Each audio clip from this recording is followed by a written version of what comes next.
Good morning. Good morning. Good morning. Good morning. Okay, yes, my name is Stephen. I'm a special guest. I don't feel particularly special, and I'm not a guest because I'm here quite regularly, but I am the speaker, so here I am. Okay, so I kept changing the name of this talk. It started off with make me clean, and right now the screen says Heart of Worship. And last night I was laying in bed and I was thinking about the talk, and I woke up this morning and I wrote down on my notes how my topic should be, how do you wash your socks? Okay, so how do you wash your socks? This is a really important question. If you're anything like me, I'm very particular about how I wash my clothes. And sometimes my wife says she wants to help me. And I want her to help me because there's a lot of clothes. I have a family of 4, there's a lot of clothes. I want her to help me, but I don't want to let her wash the clothes because she does it different to me. And the way that she does it different is that I'm very particular. I make sure the socks are so that the outside is on the outside of the sock, right? But when I was in England, I'd make sure the inside was on the outside because I felt like that's what was next to my disgusting skin, my feet. That's the smelly bit. But since coming to Taiwan, the floors are like smooth. I just feel like they get really dusty, and I feel like the disgusting bit is on the outside, right? So she doesn't. I mean, she just throws them in. She doesn't seem to care as much as I do, and so I've decided that on the outside is best. However, there's a little bit part of me that's like, surely the inside is still quite dirty. Should I wash these twice? Should I buy a really super powerful detergent? I don't know. So what should I do? Outside or inside? Can we have hands up for the outside needs to be cleaned? Okay. And inside? Oh, that is like 50-50. And all the young people are like, washing socks? Okay. What is this? Right. So I think we have a similar problem. I think we have a similar problem with our lives. Do we wash the outside of our lives? Do we make sure that, I have a really good shower in the morning and I'm wearing a nice clothes? I don't know if I'm wearing nice clothes. You can agree or disagree. How do I dress? How are you perceiving me right now? How am I coming across to you? Is it important how I come across to you? Am I friendly? Am I really positive all the time? But maybe I think that's really important. And maybe I think it's less important what's going on inside. What's going on inside of my heart. So maybe I can be bright and clean on the outside. I can do my hair really nice. Yeah? But on the inside, I can be a mess. On the inside, I can be filthy. I can be really messy. And so as you heard, my name is Stephen. I've got my wife and my children. We've been in Taiwan almost 2 years, and we went back and visited England in the summer. And my sending church, talks about sin a little bit more than I feel like I talk about on a day-by-day. And so when I went back, I went to this church camp that we had, and we had this talk on sin. And it's been a while since I've thought about the sin in my life. I'm in Taiwan, I'm thinking about language learning. I've got 2 kids, I'm thinking about their education. I've started worship leading, so I'm thinking about which key to sing in. And I'm thinking about all the practical things of my life and all the things I've got to do. But have I stopped and asked myself, am I falling more in love with Jesus? Is my heart becoming cleaner as he washes it? Am I, like socks on the inside, am I becoming cleaner? Am I a less sinful person than I was a few years ago? Am I taking seriously the mess that I have in my heart? So that was a really good reminder for me when I was back in England that I need to remember the sin in my heart and not just go, okay, great, I feel guilty now. But I need to take that stuff I know I've got going on the inside that I'd rather not talk about. And I need to offer it up to Jesus and say, Jesus, help me. help me. I am not satisfied with the sin in my life, the bad things in my life. I'm not satisfied living nice on the outside, but in my head having negative thoughts, having dark thoughts, having rude thoughts, having ungrateful thoughts. I'm not happy with that, and Jesus calls me to better. So that was a really good reminder for me. And also, I remember where I came from, my roots. My roots of when I was a teenager. There was a song by someone called Ben Cantillon called Coming Back, and he had this bridge, and this bridge said, take me, I want to get it right. Let me get it right, because I said it last week at another church, and I said it completely wrong, and it sounded terrible. So let me get that right. Okay, break me, mold me, heal me, restore me. You are my hope. And you can imagine 16-year-old Stephen at the worship Christian festival, thinking I'm all cool because I'm at the Christian festival, right? Break me, mold me, heal me, restore me. You are my hope. But breaking me and molding me and healing me and restoring me, that can be a little uncomfortable. That can be a little uncomfortable. And so, in preparing this talk, I base this talk on Mark chapter 7. But if you type in Mark 7 into Google Images, if you're looking for a really good image, which, every slideshow should have a good image on the first page, okay? If you type in Mark 7 into Google Images, comes up with an Iron Man, right? So you had to clarify, Gospel of Mark, chapter 7, okay? And you have this picture. And I looked at this picture, and I thought, this is disgusting. This is disgusting.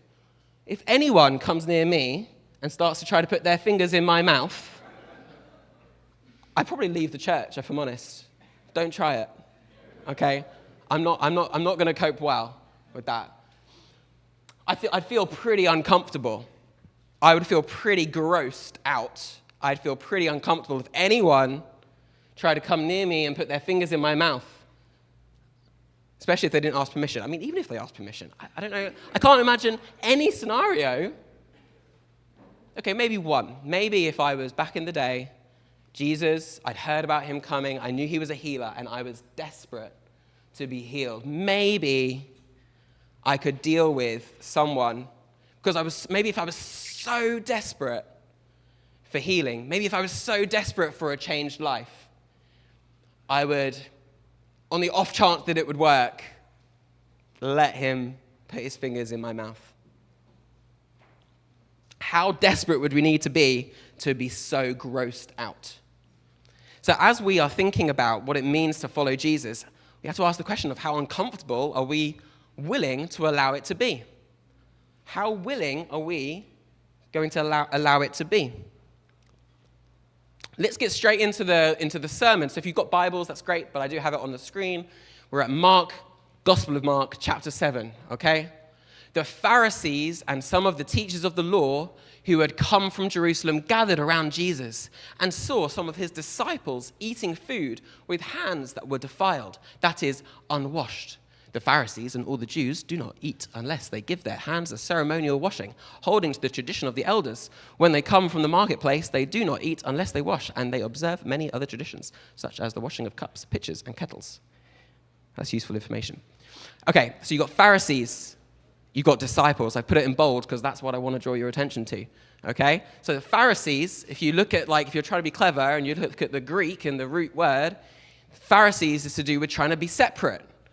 These people wanted to separate themselves from the world. They wanted to be, really special, right? They want to be separate, holy unto the Lord. They want to be really separate people. Meanwhile, you've got this ragtag group of people, disciples, and they're just following Jesus. So you've got the holy, holy, holy people, and you've got who think they're really, really specially following the law, and you've got the disciples who are they're just following. They're just following.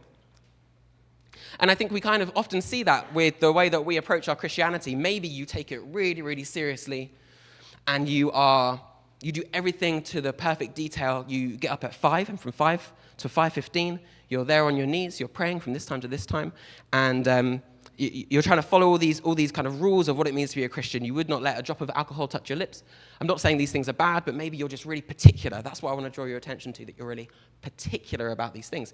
Or maybe you're one of those Christians who's like, I just follow Jesus. I just follow Jesus. Whatever he does, I do. I just follow him around.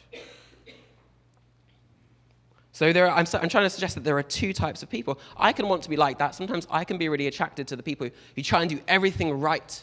Because I want to be a good Christian, right? I want to do everything right. I want to follow the rules. And I'm also attracted to I'm just a disciple. I'm just following after Jesus and doing anything he says. I like these two. Sometimes I feel a bit more like a disciple, and sometimes I feel a bit more like a Pharisee. I don't know about you. Maybe you can ask yourself, am I a bit more of I'll just follow Jesus wherever it leads me? Or maybe you're a bit like, well, I'm a Christian, so I do this, this, and this. I don't know which one you feel like you are. Moving on to the next slide, verse 5. So the Pharisees and teachers of the law asked Jesus, why don't your disciples live according to the tradition of the elders instead of eating their food with defiled hands?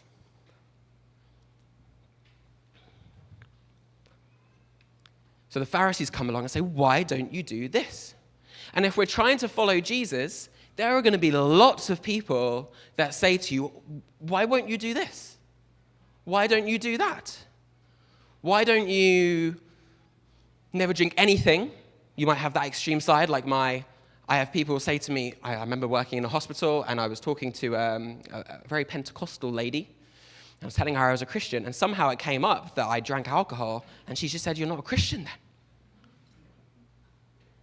I've had someone that I remember meeting a guy when I was at a supermarket, I worked at a supermarket when I was 17 years old, and he says to me, I'm talking about going to church, and he says, oh yeah, I was baptized when I was a baby. And I was like, at that point, I hadn't been baptized. Got baptized at 18. And I said, I haven't been baptized. And he said, you're not a Christian then. So he said I wasn't a Christian because I hadn't got baptized as a child. So you might have people saying, well, why haven't you done this? Why haven't you done this? And you have, and so what I want to, and the interesting thing here is the tradition of the elders. I want to think about how many things we think we should do, not because the Bible has told us and not because Jesus has called us to it, but because your parents told you to do it this way, or your school told you to do it this way, or your church, good or bad, told you to do it this way.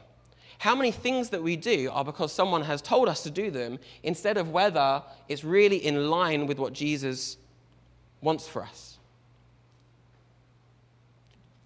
Why don't you? You will get a lot of criticism. Why don't you be more free? Why don't you be more strict? But what is the real issue? Verse 6, Jesus replied, Isaiah was right when he prophesied about you hypocrites. There's one group of people Jesus does not like. It is hypocrites. He does not like hypocrites. Hypocrites is this idea of being two-faced. Like you're in a show. So you like when you wake up in the morning, you think about your real self, and then you go outside and you want to be something else to everyone else. And he says that to the Pharisees. You're a hypocrite. It's not about this detail, this, and the other. And he quotes to them, he fights fire with fire. He comes to them and he says, these people, he quotes Isaiah, these people honor me with their lips, but their hearts are far from me. They worship me in vain. Their teachings are merely human rules.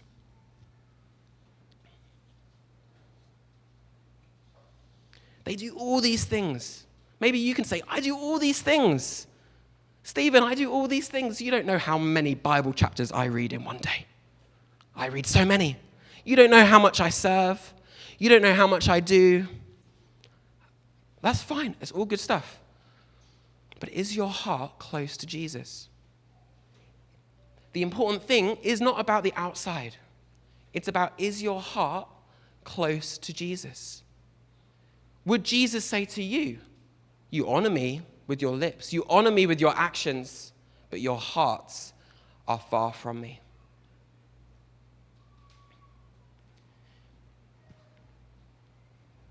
I don't want to worship God in vain, and I don't want to merely follow human rules or human traditions or human routines. I want my life to be born out of loving God. And I fail at that. But I continue to press on, which is a whole different sermon about pressing on. If we move on, verse 9 and 10. Verse 8, sure. You have let go of the commands of God and are holding on to human traditions. Verse 9. And he continued, you have a fine way of setting aside the commands of God in order to observe your own traditions. For Moses said, honor your father and mother, and anyone who curses their father or mother is to be put to death. But you say that if anyone declares that what might have been used to help their father or mother is korban, that is devoted to God, then you no longer let them do anything for their father or mother. Thus you nullify the word of God by your tradition that you have handed down, and you do many things like that. We could go into some kind of contextual study of this, but all I want to say is that it's very easy, maybe it's not easy, I am often drawn to excuses. I know that I should spend time with Jesus every morning. I know that he should be my first love, but I talk to myself about how busy I am, and I talk to myself about how it's really hard waking up before my children wake up, and I talk to myself about, I've got all these different excuses for why I don't do what I know I probably should do, and this is not new, and it's not original to you, it's not original to me. It's so easy for us to make excuses for following Jesus and what he wants us to do. Verse 14. Again, Jesus called the crowd to him and said, listen to me, everyone, and understand this. Nothing outside a person can defile them by going into them. Rather, it is what comes out of a person that defiles him.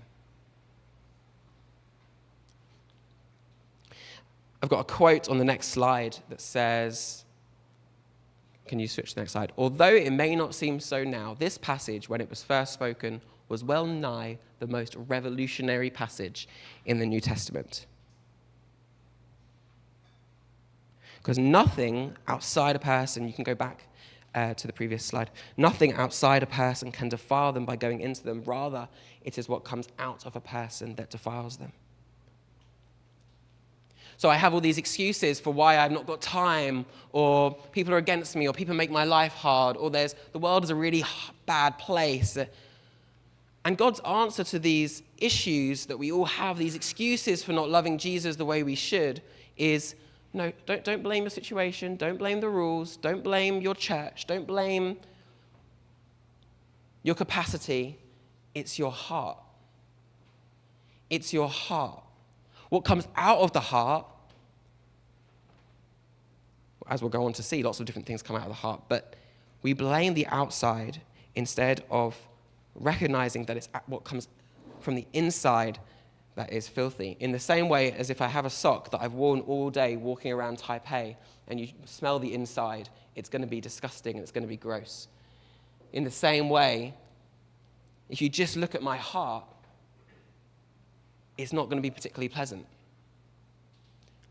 As my old pastor used to say, if you ever wonder if you're a sinner, imagine all of your thoughts throughout an entire day being put on a slideshow for everyone in the church to see. What kind of thoughts are you having? What kind of thoughts would you not want everyone else to see that you have? And then you start to realize maybe what I put on the outside is different from what I have on the inside. What the actions that I do, the bad things that I do, or the things that I neglect, start off from problems with my inside. We'll go on verse 17. And he had left the crowd and entered the house. His disciples asked him about the parable. Are you so dull? He asked. Don't you see that nothing that enters a person from the outside can defile them? For it doesn't go into their heart, but into their stomach, and then out of the body. In saying this, Jesus declared all foods clean. He went on, what comes out of a person is what defiles them. For it is from within, out of a person's heart, that evil thoughts come. Sexual immorality, theft, murder, adultery, greed, malice, deceit, lewdness, envy, slander, arrogance, and folly. All these evils come from the inside and defile a person.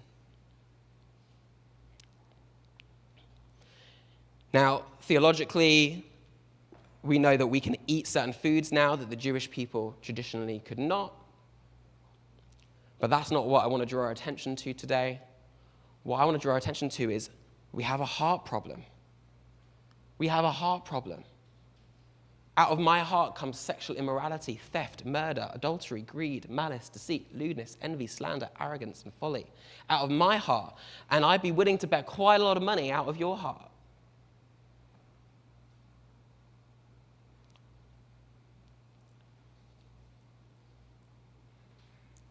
The disciples, and we often criticize the Pharisees, the disciples, they've been following Jesus around for a while now. And what does he say to them? Are you so dull? Are you so dull? How long have we been following Jesus? Are we still so dull that we don't realize that there's something wrong with our heart and we need a change? Are we still so dull? I don't want to be dull. I want to have my eyes wide open when I realize what my problem is, that it's not because of temptations on the outside and difficulties on the outside. It's because of something going on inside of me. And I'm left with one conclusion. I have a broken, messed up heart. What are we going to do? What are we going to do? If I was a patient in a hospital and you realize I'm having a heart attack and my heart's not right, what do you do for me? You get a doctor to give me a heart transplant. Is that possible? I don't even know, but let's say it is. I need a heart transplant. Is anyone a doctor here? I really need a heart transplant. At the back, is there a doctor? Imagine on an airplane. We need a doctor. We need a doctor. Have you screamed for the Lord and asked for a doctor?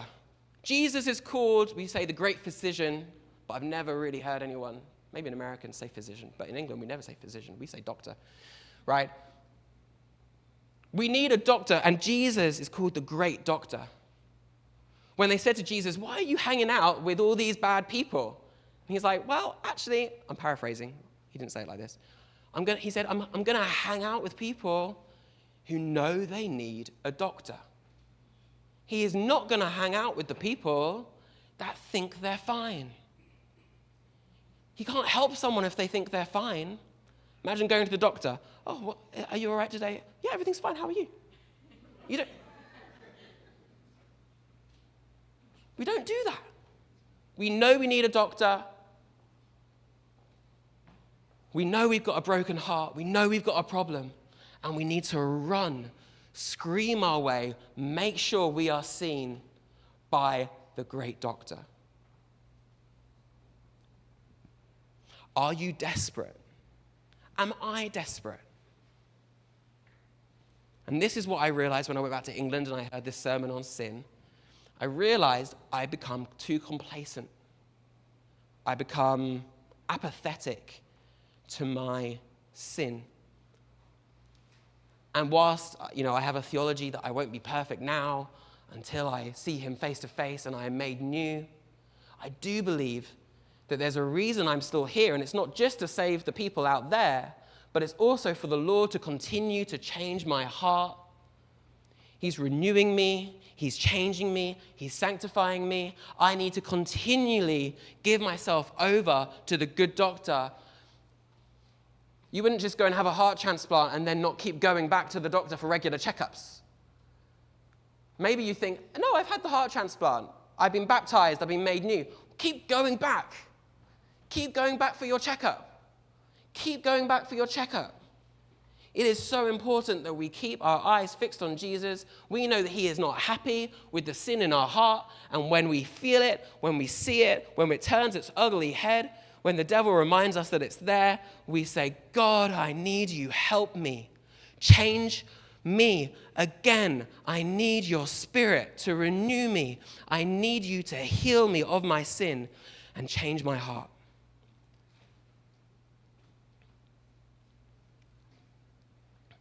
Often when we look at the Bible, we see one passage here, and then the next passage we see is completely separate. But I really feel like in chapter 7, there's a connection between these two stories, that, as I'm going to read you the next one. Can we go on to the next slide? Jesus left that place and went to the vicinity of Tyre. He entered a house and did not want anyone to know it, yet he could not keep his presence secret. In fact, as soon as she heard about him, a woman whose little daughter was possessed by an impure spirit came and fell at his feet. The woman was a Greek born in Syrian Phoenicia. She begged Jesus to drive the demon out of her daughter.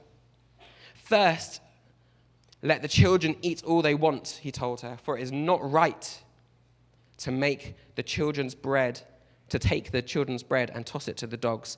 Lord, she replied, even the dogs under the table eat the children's crumbs. Then he told her, for such a reply, you may go. The demon has left your daughter. She went home and found her child lying on the bed and the demon gone. So he's already been talking about earlier in the story how, Pharisees, you follow all these traditions. You're obsessed with these traditions. And one of the traditions is don't talk to a woman and don't talk to a Gentile, right? And then he is trying to get some private space because Jesus needs some alone time too, or at least with his disciples, I think. But she comes and he asks her, go away. But he is speaking to her. He says, go away, I need some space. He wants privacy. He says to her, for it is not right to take the children's bread and toss it to the dogs, which sounds very odd to our ears, but he's talking about how he's come to bring the good news, the kingdom, to Israel first and later to the Gentiles. So he's saying, my priority at the moment is the Jews. That's my priority. But she recognizes who she is. She recognizes that she's a desperate person in need of, in this case, salvation for her daughter, help for her daughter, healing for her daughter. And she won't give up. She's crying out. She's desperate. She's willing to put herself so low because she knows how great he is. She has exalted him so high that she's willing to be so low. She's willing to even refer to herself as a dog because she recognizes how good he is, how capable he is, how exalted he is above her. And she's like, I don't care, but she's basically saying, I'm not going to leave here unless you help my daughter and therefore help me. She's desperate. Are we desperate? A lot of us would probably read this and say, well, if Jesus said that to me, I'd say, excuse you, and I'd walk out the room, right? How dare you talk to me like that, Jesus? She's desperate. She's desperate. We cannot comprehend the people that came to Jesus and how desperate they were. And I think it's very sad how undesperate we are in comparison. The average, for myself, I'll just talk about myself. Compared to her, how undesperate I am. We go on to the last bit of the story, the most disgusting thing. Then Jesus left the vicinity of Tyre and went through Sidon, down to the Sea of Galilee and into the region of Decapolis. Decapolis is an even more Gentile area, if I can believe the chosen, which I do. That's kind of a joke, yeah, you can laugh. Some people brought to him a man who was deaf and could hardly talk, and they begged Jesus to place his hand on him. Keep in mind, they only asked him to place his hand on him, nothing more. After he took him aside away from the crowd, Jesus put his fingers into the man's ears, then he spit and touched the man's tongue. He looked up to heaven and with a deep sigh said to him, Ephphatha, which means be opened. At this, the man's ears were opened, his tongue was loosened, and he began to speak plainly. Jesus commanded them not to tell anyone, but the more he did so, the more they kept talking about it. People were overwhelmed with amazement. He has done everything well, they said. He even makes the deaf hear and the mute speak. Again, we have a desperate person, a desperate man who can't talk and can't hear. And all he sees is a man coming towards him, spitting on his fingers. He doesn't know what's been asked. Did they have sign language to communicate that there's this really amazing man called Jesus coming? We're going to let him put his fingers in your mouth. Are you cool with that?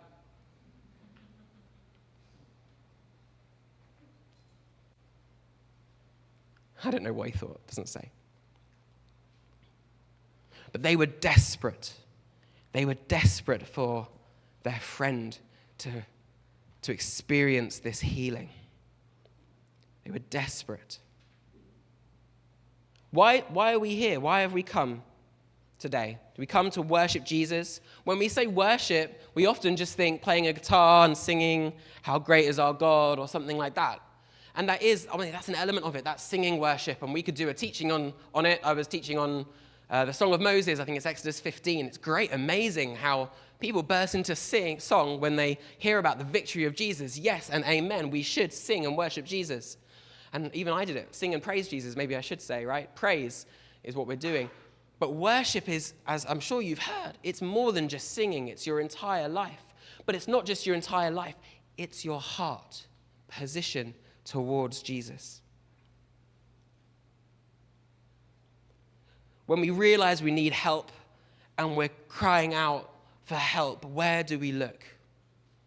As it says in the Psalms, I lift my eyes up to the hills. Where will my help come from? My help comes from the Lord, creator of heaven and earth. That is where I look. I look to him who is able to do far more than I can think or imagine. Where do we look for wholeness when we realize that we are not whole? This story about the deaf man and the mute man is the Greek or something connects to Isaiah 35, which is the next slide.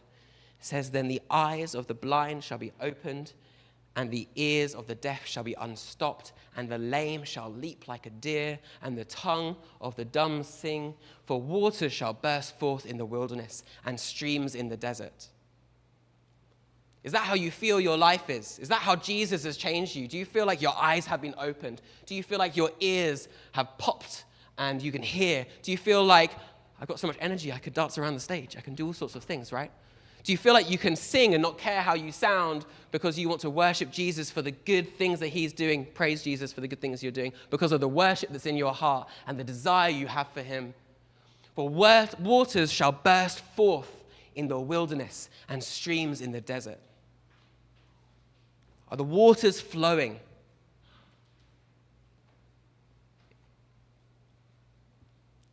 If anyone is thirsty, they can come to him. The end of Mark, you see this, we consistently see in Mark the Pharisees, they don't get it. This is the Gospel of Mark. They don't get it. The Pharisees, they don't get it. And then we get to Jesus dying on the cross. And the centurion who was involved in the killing of Jesus sees the way Jesus dies and says, surely this man was the Son of God. Surely this man was the Son of God. He saw it. He saw that in Jesus there was the answers. In Jesus there was the hope. He sees that there is something different. Are we like a Pharisee? As long as I follow all the rules, I'm okay. Are we just like the disciples back in this story? A bit dull, don't really get it? Or do we see the Son of God in Jesus Christ and know that he can help you, that he is a healer, he can heal our hearts, change our hearts, bring us wholeness, and one day we will see him face to face and be made new completely? Let me pray. Lord Jesus, I thank you for your goodness. I thank you for your love. I thank you that you do not leave us as we are, but you want to change us to be more like you. We ask your Spirit to come, your Spirit to change our hearts, your Spirit to renew us, change us, break me, mold me, heal me, restore me. You are my hope, God. You are my hope. We need you, Jesus. Help us. Help us.